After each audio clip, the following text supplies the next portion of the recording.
You know, I told you I have two basic kinds of clients these days. Either the patients of other people, right? So referred by therapists, psychiatrists, doctors, or I have the therapists, psychiatrists, doctors as clients. So I have these two different camps.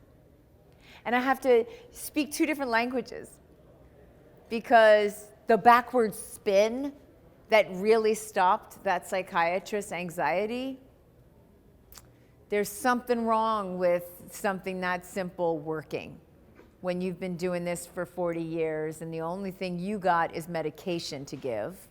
So we've got to come up with something that gets that conscious buy-in. And, you know, cognitive, kinesthetic restructuring sounds like something they might want to know about. Do you even bother to tell them what it's called, or is that? They typically want to know. Remember, conscious buy-in means whatever I got to do, whatever I got to say to get you on board with this, right?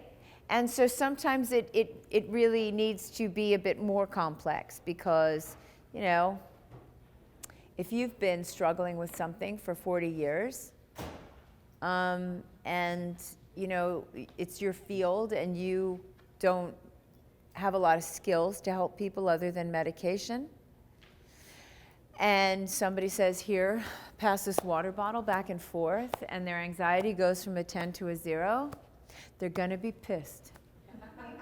I'm not kidding. Seriously pissed.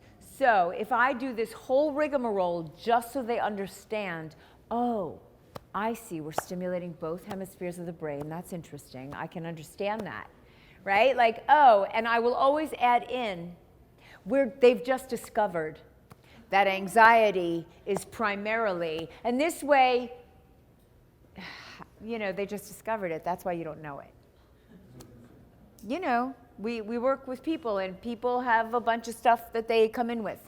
So read the neuroscience pattern for the yes, the neuroscience pattern.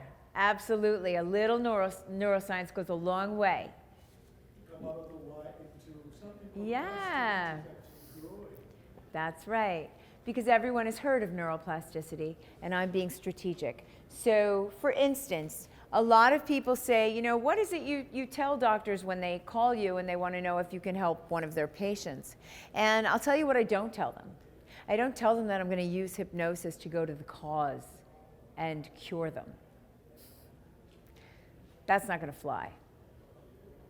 What I tell them is I'm going to teach their patient many different affect regulation tools designed to encourage neuroplasticity so they can rewire their own brain. I'll teach them self-hypnosis for stress reduction and mental rehearsal.